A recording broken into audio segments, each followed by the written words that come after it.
안녕하세요. 군사돋보기입니다. 현지 시각 6월 7일 러시아군을 압박하는 우크라이나군의 공세 압박이 굉장합니다. 남부 헤르손 전선에서는 우크라이나군이 러시아군을 헤르손 공항 앞까지 밀어냈으며 세베르도네츠크에서도 엄청나게 치열한 격전이 벌어지고 있는데요. 러시아군은 어떻게 해서든 우크라이나군의 저항을 밀어내고 다시 세베르도네츠크 중심지로 진출하려 하고 있지만 오히려 자기 발등을 자기가 찍는 것이라 다름없는 상황에 당황하고 있습니다. 세베르도네츠크에 처음 진입할 때 세베르도네츠크 시가지 동부의 건물들을 모두 박살내버린 탓에 지금 엄폐물로 삼을 만한 방어벽을 세우기가 어려운 것인데요. 그런데 이런 상황에도 불구하고 러시아 본토의 쿠르스크 지역과 브리안스크 지역에서 새로운 병력이 총 5만 7천여 명 가까이 집결하고 있습니다. 이를 보면 여전히 러시아는 패전을 반복하며 정신을 차리지 못하고 있다는 것을 알 수 있으며 다른 국가들로서도 평시 저들의 침략에 대비한 군사력 증강이 얼마나 중요한 일인지 다시 한번 새삼 깨닫게 됩니다. 이번 우크라이나 침략 전쟁을 보면서 이 교훈을 가장 빠르게 받아들이고 있는 국가는 단연 폴란드라고 할 수 있겠는데요. 사실상 지금 와서 이런 일은 일어나기 힘들겠지만 우크라이나가 무너지면 푸틴의 야욕은 바로 옆나라 폴란드가 될 것이라 예상됩니다. 우크라이나가 전쟁에서 크게 유리한 상황이지만 러시아가 핵무기를 사용한다면 상황이 어떻게 될지 알 수 없겠죠. 때문에 폴란드는 사력을 다해 또련제 전차 및 장갑차 그리고 크라프 자주포, 다연장 로켓 등을 우크라이나에 지원하는 데 진심을 다하고 있는 것을 볼 수 있습니다. 그리고 이로 인해 발생하는 전력 공백을 메울 겸 이번 기회를 틈타 강력한 서방제 무기로 대부분의 전력을 갈아치우는 나토 스탠다드를 시연시키려 하고 있는데요. 이를 위해 폴란드 국방장관 마리우스 부아슈차크는 폴란드 국방부 대표단과 함께 지난 5월 28일에서 6월 1일까지 한국을 방문하여 현대 로템, 카이, 하나 디펜스 등을 돌며 한국 무기에 관심을 보였습니다. 일정을 마치고 돌아간 후 폴란드에서 굉장히 기쁜 소식이 전해져 왔는데요. 돌아간 직후 기자회견을 통해 폴란드가 한국의 FA-50 전투기를 무려 48대나 구입하겠다고 발표한 것입니다. 이로 인해 우리는 약 2조 원의 수출 이익을 얻을 수 있게 됩니다. 하지만 폴란드가 도입하는 FA-50 전투기는 우리가 만든 T-50 훈련기의 전투기 버전인 만큼 폴란드가 이를 도입할 경우 앞으로 더욱 많은 수출 기회를 가질 것이 예상되는데요. 이번 수출이 다른 유럽 국가들은 물론 미국의 ATT 사업을 비롯한 차기 전술 훈련기 사업에까지 영향을 줄 경우 T-50 훈련기와 FA-50 전투기는 전 세계를 상대로 수십조 원에 달하는 역대 최대 규모의 수출을 기록할 가능성이 커지게 됩니다. 폴란드는 FA-50 외에도 한국의 다른 무기에도 관심을 보이며 추가적인 무기 구입 의사를 타진하기도 했다는데요. 자세한 내용 알아보도록 하겠습니다.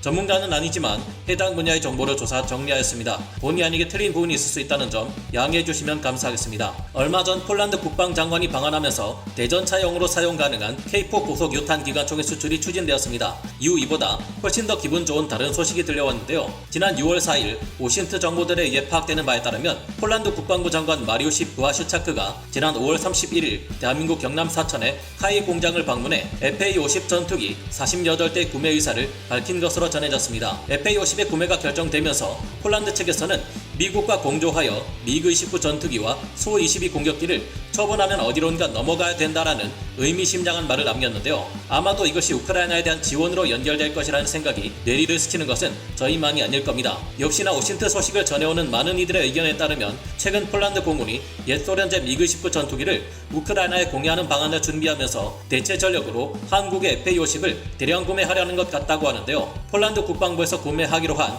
FA-50은 기존 버전의 성능 개량형인 FA-50 블록 20일 것으로 확인되고 있습니다. 폴란드가 일찍이 큰 관심을 가져왔던 FA-50 블록 20 전투기는 기존의 우리 FA-50에 비해 성능을 획기적으로 끌어올린 전혀 다른 전투기라 할 수 있습니다. 기존의 FA-50의 단점으로는 시계외 공중전 능력, BVR전 능력의 부재였습니다. 세계 각국의 강력한 4.5세대 전투기들과 5세대 스텔스 전투기들이 가진 BVR전에 대응할 수 없는 전투기는 그 한계가 명확할 수밖에 없는데요. 한국의 카이에서는 이에 FA-50 전투기의 공중전 능력을 향상시키기 위해 보다 멀리 있는 적을 추적할 수 있을 뿐만 아니라 강력한 탐지 성능을 가진 차세대 레이더가 필요해졌고, 이런 레이더 성능에 맞는 BVR 전용 중거리 공대공 미사일의 장착이 필요했습니다. 처음에는 FA-50에 AIM-120 암람을 탑재하는 것에 대해서 미국 정부에서 허가가 나질 않아 도급 파이팅 형태로만 사용할 수밖에 없었습니다. 하지만 허가가 난 이후에 AIM-120 암람을 장착하여 중장거리 싸움이 가능할 것으로 예상되었는데요. 그러나 FA-50 경전투기의 작은 레이돔 때문에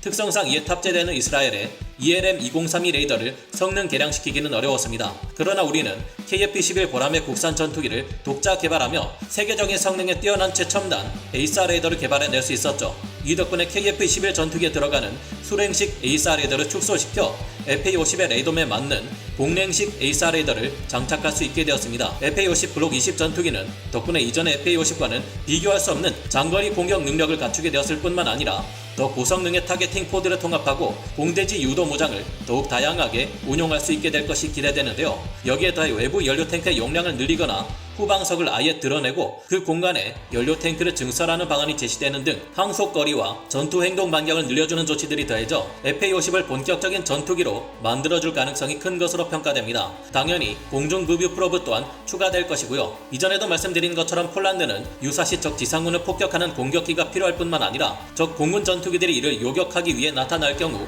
어느 정도 공중전을 수행해 그들조차 격퇴하거나 살아서 빠져나올 수 있는 제공 전투 능력을 가진 다목적 전투기를 저렴한 가격으로 다수 도입하기를 원하는 것으로 보입니다. 뛰어난 서방제 4.5세대 전투기들이야 F-16V라든가 F-18EF 슈퍼 호넷, 유로파이터 타이푼, 라팔, 그리펜 전투기 등 수도 없이 많지만 문제는 가격이죠. 우리의 FA-50이 블록 24양으로 개량될 경우 다소 가격이 높아지는 것은 어쩔 수 없을 겁니다. 가장 저렴한 4.5세대 전투기에 속하는 FA-18EF 슈퍼 호넷이나 야스-39 그리펜 같은 비교적 저렴한 전투기들이 앞으로 세계 시장에서 FA-50 블록 20의 경쟁자가 될 수도 있겠죠. 하지만 무엇보다 우리 FA-50 전투기 수출이 기대되는 이유는 이것이 전 세계에서도 거의 유일한 초음속 전술 훈련기이자 전투기로도 활용될 수 있다는 점 때문입니다. 미국의 전술 훈련기 도입 사업인 ATT 사업은 전 세계 무기 시장에서 훈련기의 패러다임을 크게 바꿔놓을 것으로 전망되며 여기에 우리의 T-50 파생형인 TF-50이 참가하기로 했죠. 미국보다 먼저 폴란드로의 수출을 통해 우리의 FA-50 블록 20이 가진 전투력을 과시할 수 있다면 미국의 ATT 사업과 미 해군의 훈련기 사업에서 TF-50이 선정될 확률도 더 올라갈 수 있지 않을까 조심스레 추측해봅니다. 그리 된다면 이후 T-50 훈련기나 이를 전투기로 만든 FA-50 계열의 수많은 전투기들이 상상을 초월하는 어마어마한 규모의 수출 이익을 가져다 줄 것이 예상되는데요. 미 공군의 차기 전술 훈련기 사업인 ATT 사업의 도입 수량은 400대에 달하며 미 해군의 훈련기 사업인 UJTS의 경우 수량이 200대에 달하기에 이것만 합쳐도 우리는 총 600대의 TF-50을 수출함으로써 18조 원이라는 어마어마한 수익을 얻을 수 있게 될 겁니다. 그리고 세계 최강 미 공군과 미 해군이 사용하는 전술 훈련기라는 타이틀은 앞으로도 수많은 세계 각국의 수출에 영향을 주어 더 많은 T-50 계열 기체들의 수출을 불러올 수 있겠죠. 특히나 이번 우크라이나 전쟁을 통해 전술 데이터 링크 연결을 기반으로 한 네트워크 교전 능력을 확보하지 못한 러시아 공군이 적진의 제공권을 전혀 제압하지 못하는 모습을 보여왔기에 우리 한국인 미국의 록히드 마틴과 함께 개발한 T-50 계열 훈련기, FA-50 계열 전투기들의 수요는 더욱 많아질 수 있을 겁니다. 이번 폴란드의 수출을 크게 환영하게 되네요. 앞으로 FA-50의 화려한 미래를 응원하며 오늘 군사 돋보기 여기서 마치겠습니다. 감사합니다. 영상을 재밌게 보셨다면 구독, 좋아요, 알림 설정 부탁드리겠습니다.